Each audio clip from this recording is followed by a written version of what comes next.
Many early critics of the Book of Mormon believed it lacked any literary merit whatsoever.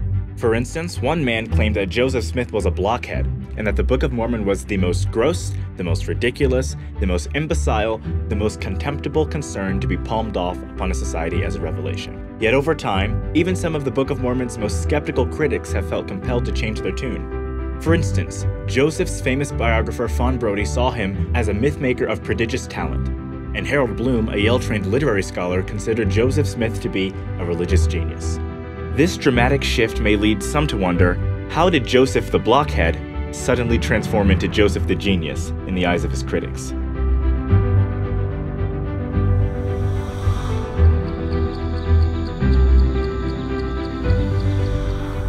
In truth, this change had little to do with Joseph himself, and much more to do with a 588-page book that he dictated to his scribes in less than 3 months. As people began to analyze the text more carefully, it became clear that it was far more complex and sophisticated than most had ever imagined. What makes the Book of Mormon's sophistication so remarkable is that it can be demonstrated on so many different levels. The text has over 200 named characters, over 150 named locations, multiple migrations, distinct cultures, 3 calendar systems, a system of weights and measures, complex source texts, genealogies, lineage histories, political histories, authentic legal cases, realistic battles, multiple literary genres, embedded flashbacks, brilliant doctrinal discourses, numerous fulfilled prophecies, and well over 1,000 proposed intertextual relationships and Hebrew literary elements.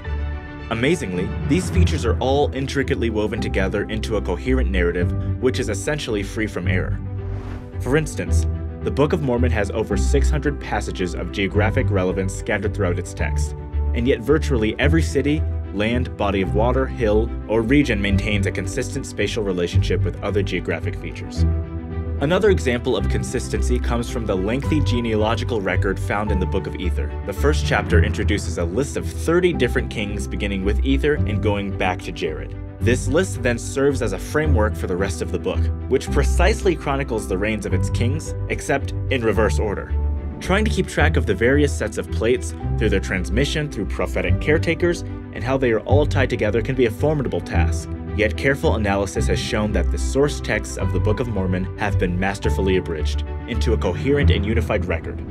In the Book of Helaman, Samuel the Lamanite prophesied of the coming of Jesus Christ, the Son of God, the Father of heaven and of earth, the creator of all things from the beginning. This 21-word name title happens to be a verbatim quote from King Benjamin's speech, given nearly 250 pages earlier, thus offering a remarkable example of the Book of Mormon's intertextual relationships.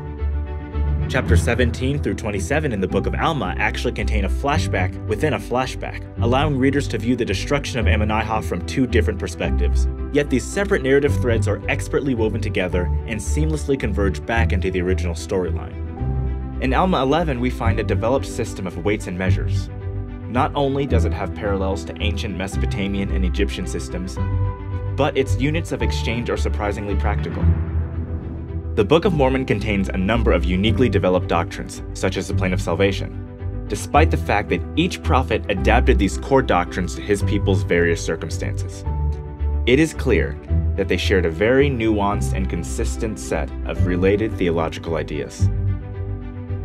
Perhaps most impressive of all are the Book of Mormon's variety and quantity of Hebraisms, or features typical of the ancient Hebrew literary tradition and culture. These Hebraisms are consistent with the text's claimed Israelite background, and many of them could be quite sophisticated. For instance, the entire chapter of Alma 36 is a unified chiasm, which introduces 17 key concepts and then repeats them in reverse order. Another parallel structure called gradation repeats each successive concept to create a unity of ideas and build up to a climactic conclusion. At least 50 types of poetic, grammatical, or literary Hebraisms have been identified in the Book of Mormon. Many of them show up in the dozens, and some of them, like chiasmus, show up in the hundreds. This brief sampling can hardly convey the full depth and breadth of the Book of Mormon's impressive complexity, but it's enough to demonstrate that the book is anything but ridiculous, as many early critics believed. Some have even compared the Book of Mormon with its immersive world and characters to popular fantasy novels such as J.R.R. Tolkien's Lord of the Rings. Yet, to put things in perspective, Tolkien was an English professor who spent decades developing and revising the world of Middle-earth and the characters who inhabited it. In contrast, Joseph Smith was an uneducated farmer who dictated the entire Book of Mormon, in the presence of multiple witnesses, in no more than 74 working days, without any notes or reference materials, without any substantive revisions, and without relying on scribes to help him remember where he had left off after interruptions. Whether a genius or not, it seems highly improbable that anyone, even a trained literary scholar like Tolkien, could have created and then flawlessly juggled so many complex features under these conditions. Yet somehow, the young 23-year-old Joseph Smith accomplished it, without any prior literary experience to speak of. As LDS scholar Daniel Peterson has noted, the intricate structure and detailed complexity of the Book of Mormon seem far better explained as the work of several ancient writers using various written sources over the space of centuries than exploding suddenly from the mind of a barely educated manual laborer on the American frontier.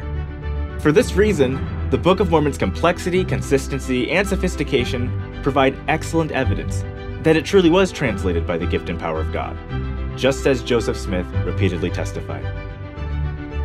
Thanks for watching this episode of Evidences of the Book of Mormon. Be sure to subscribe below, and for more information, click on the links in the description. Also, leave a donation so we can make more content like this.